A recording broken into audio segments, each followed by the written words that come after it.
I think we all recognize it's Mother's Day. It's an interesting day because as much as we want to make it happy Mother's Day, it's not always happy for every person. In fact, in every holiday, a pastor must always consider that in his congregation that there are going to be some people that the holiday is just the opposite, right? You know, you are mourning, there are things that are happening in your life that makes Mother's Day less than happy. And I recognize that today. But my sermon is not about happy Mother's Day. My sermon's not about let's be happy. But can we recognize our value?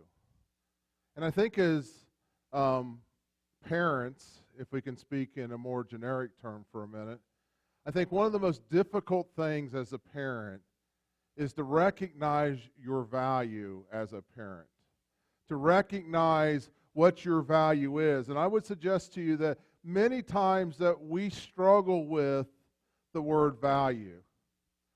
Last night we talked about value. Last week we talked about value. Last night in our Rise service, I used this illustration to describe value for you.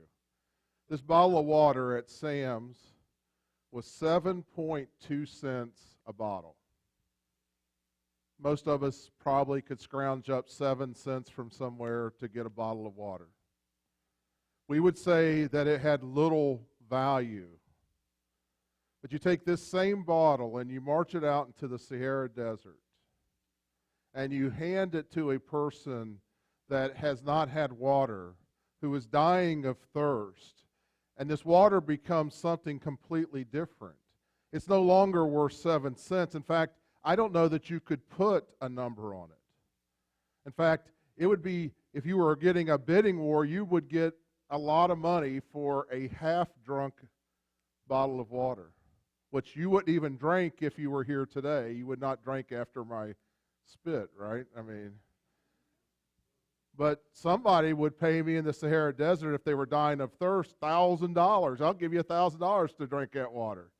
So value is an interesting word in the English language. Value is an interesting word because I think often we are always trying to assign value to things. In fact, if you watch even our favorite TV shows, that there's this value signed to things. And like one of my favorite TV shows is the Antiques Roadshow. You ever watch that? Does anybody ever watch that? Antiques Roadshow? And, you always got this expert, and, say he's an expert in furniture. He would say, well, this pulpit here is made in circa 1920. And the person's going, I wonder how much it's worth. And finally, the expert says, well, this is worth $1. Or they say it's worth $100,000, or it's worth whatever they assign to it. And so often what happens when we talk about value is that we seek experts to tell us what is valuable. And I think as parents, especially as mothers, I think there are times that we are seeking, well, what is my value? Especially on those rough days. Now, I'm not a mother, so you're going to have to sort of be interactive here a little bit. But I'm assuming that there are days that it's tough to raise us kids. From snot-nosed brat to adult, that there are times when you're like, I just rather wring their neck right now than to raise them. That's not always easy. And I know as a father, as a parent, that there are times when I do something and I think back and I go, well, that was a really great fathering moment. And I'm sure as mothers, perhaps there are times that you do the same thing. You look back on it and said, I must be a horrible mother. Or I don't even know how I got chose to be a mother. Why would God make me a mother? Because it's just so hard at times, right? It's not easy. Nothing in parenting is easy. And so I think there's times as mothers, as parents, that we question our value. You know, Jesus recognizes how hard that is. And in fact, in Luke chapter 7, verse 13, we're not going to be in John chapter 18 today, or 19, whichever we would be in. It was Jesus being captured in Gethsemane. I couldn't figure out a way to make that into a Mother's Day sermon. So we'll be back in John next week. Luke 7:13. It says, when the Lord saw her, he had compassion on her and said to her, do not weep. You see, there are times as parents, as mothers, that we feel like weeping, right? We feel like it's time to sort of burst out in tears because of how hard it is. And I think that those doubts that we have at times leads to this question, what is my value? What is my value? And I think what we have to do is we have to ask ourselves, well, how do we judge value when it comes to being a mother? How do we judge being our value when we're a parent? How do we judge that? You know, do we go ask experts? Like, let's bring a couple experts in right now. So, like, perhaps you would ask the financial expert, right? Hey, why don't you come in and check out and see if you think I'm valuable or not? And the finance expert is going to check your net worth, right? He's going to check how much money you owe and how much money you have, and he's going to say, well, the difference is your value.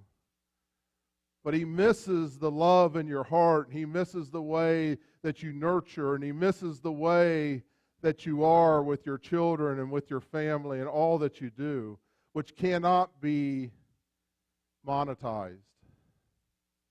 You know, we could have the beauty pageant judge come in.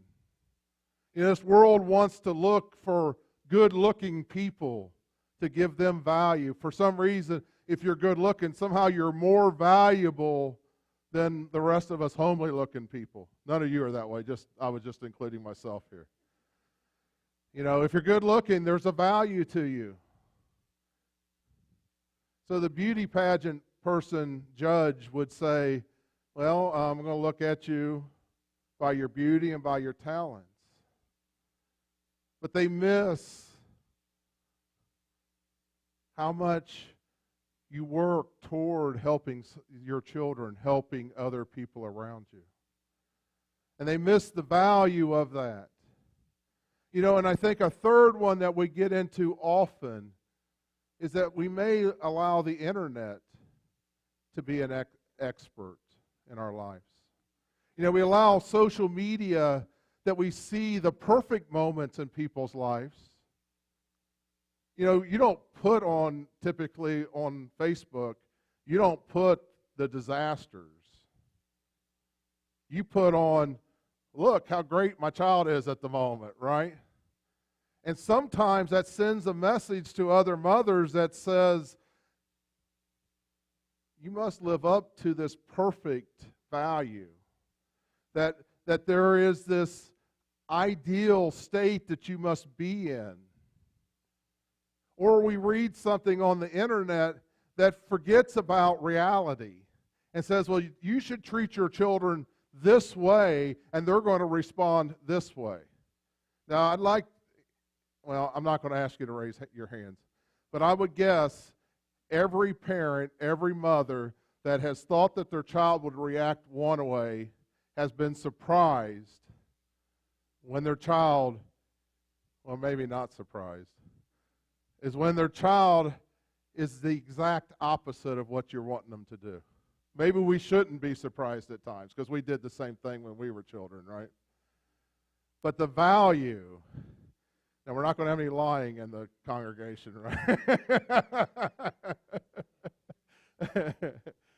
But see, if we take those three and we try to use those as our value, placing value on us, quickly we see that there is this fool's gold in that it confuses us even to what our value is. And I would suggest there's a fourth expert that we struggle with. And this fourth expert knows you very well. This fourth expert is a person that knows you perhaps better than most, and that's yourself. Perhaps our greatest critics as mothers, as parents, is ourselves. Perhaps because we know all our shortcomings. Perhaps we know those inner workings of our mind, what we're really thinking, and when we want to kill Jim or Sally, our child, because they keep acting up and we can't stop thinking about how they're just aggravating us to death. We know how we feel on the inside. And so sometimes we place a value on ourselves that is lower than it should be. You know, I think too often we assume that because we are such an egotistical nation, that we would always overestimate our own value. But it's been my experience, not only women and mothers, but men and fathers, that we often undervalue who we are. And because we place a lower value than we should on ourselves, sometimes we do not become the parents that God has purposed us to be. If you're going to use these type of experts, sooner or later, your value is going to depreciate. You see, if you think about any person that is built up by human experts, sooner or later we try to tear them back down. If you're a great athlete, sooner or later we want to show that you're no longer a great athlete. If you're a politician, we're going to show you how crooked you are. No matter what you're trying to do, we're going to put you up on a pedestal and then we're going to knock you off. And so our value often, if we rely on these experts, depreciates down and continues to depreciate down. And so then I think we have to go back to the question and we have to ask ourselves, what is my value? Where can we find our true value? And if we go to John chapter 17, verse 22, which is a scripture that I read last week, I'm going to read one verse out of that scripture, John 17, 22. And the glory which you gave me being Jesus, I have given them being the followers of Jesus, that they may be one just as we are one. Now, if you recall last week, I gave you a definition of glory. There are many definitions, but one of the definitions that we're going to use for today is to attribute immense value, great value to someone. In other words, for a period of time, we glorified Michael Jordan because we thought he was the greatest basketball player ever to live. And so we gave him great value and we paid him great sums of money because we thought how great he was, and we glorified his name and we said he had high value. So when we talk about glory, what we are talking about is this great value. This great value. And it's interesting that Jesus, in this prayer, is praying that you recognize this great value. I think he understands better than we understand ourselves that we are going to undervalue ourselves at some point. That he wants to make sure that when he prays for us that we receive the glory. And I want you to hear what kind of value he is giving. And I want you to think about it for a minute after you hear this value. It says here, let me read it again, and the value which you gave me. How much value did God give Jesus? Everything, right? He is everything to the Father. He is his only Son. He is the second in the triune of God. He is as part of the Trinity. In that, he says, and the value which you gave me, I have given them. Do you understand what that is saying? Do you understand what Jesus was praying? He was saying, Lord, how much you value me, value them the same. You see, part of following Jesus is that we become a co-heir of Jesus. And so our value becomes different when we are a Christ follower. How do we know that Jesus was serious when he said that? How do we know that he was saying, whatever value you put in me, put in my followers too? How do we know that? If we look at Romans chapter 5, verse 8. Romans chapter 5, verse 8. Here's what it says. But God demonstrates his own love toward us in that while we were still sinners, Christ died for us. He shed his blood for us because he valued us. You know, I think it's something that should shake you to your core when you recognize the fact that Christ put so much value in you that before you were even truly a follower of his, he was willing to die for you. Jesus in another part of the Bible says, no greater love does a man have than to die for his friend or the perfect stranger. But because before you are a follower of Christ, you are a stranger to him. He loves you still, but he's looking for you to follow him. But even in that moment, he went to the cross because he valued you. He valued you. He put such a high value on you that you were equal to him to the point that he was willing to die for you. Now, how does this translate to putting value on a mother? You see,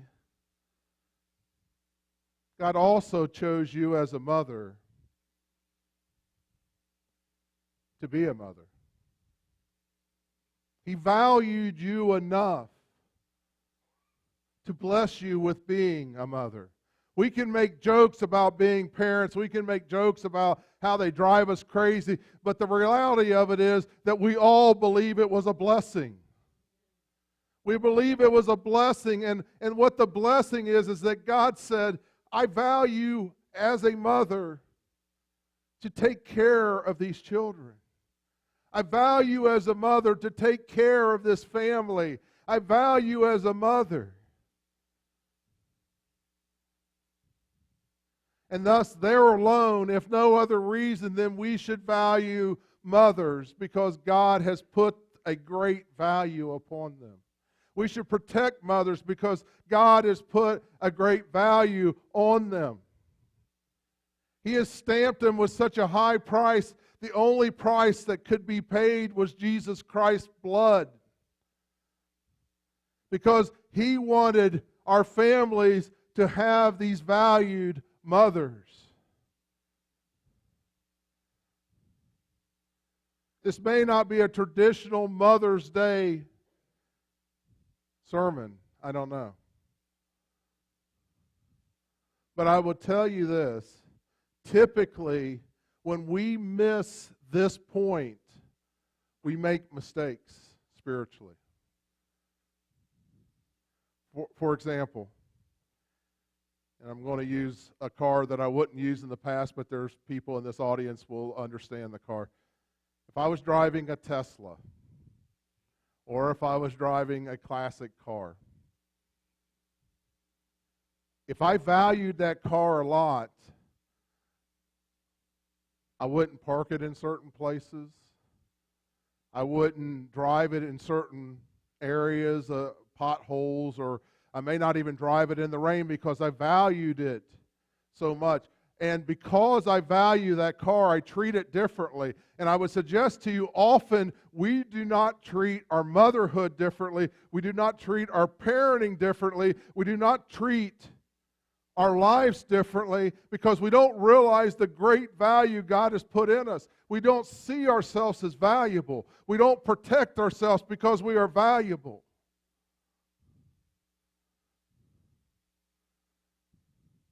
But praise be to God, Jesus saw our value. He saw our value and He stamped on us valuable.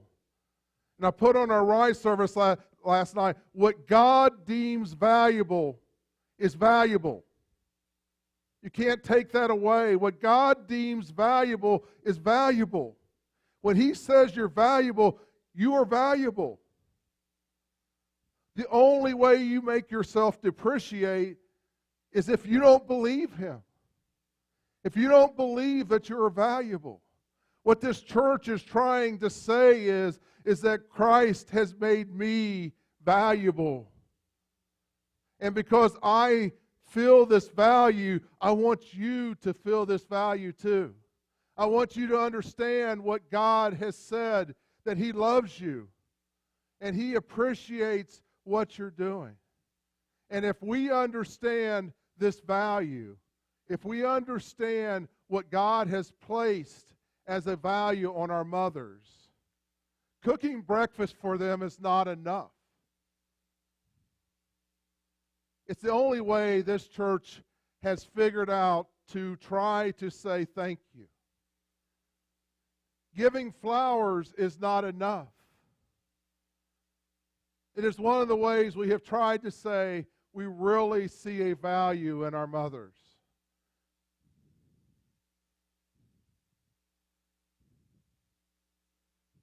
No, the best way that we show value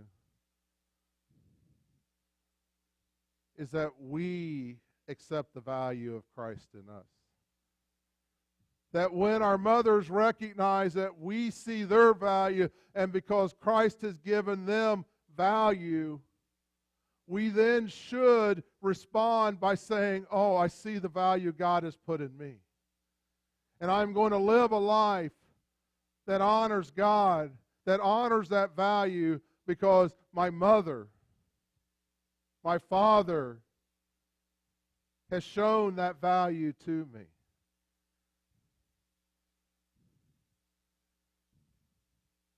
I just want to say it one more time. I don't know that you believe this. I believe it with all my heart and soul. What God says is valuable is valuable. You know, when He created us, He said it is good. The only thing that separated us from that evaluation was sin. And so if you have sin in your life, that separation is there. But Christ is still saying you are valuable. For me to be willing to replace you, to take your punishment. But what God deems valuable is valuable. And you should treat it as such.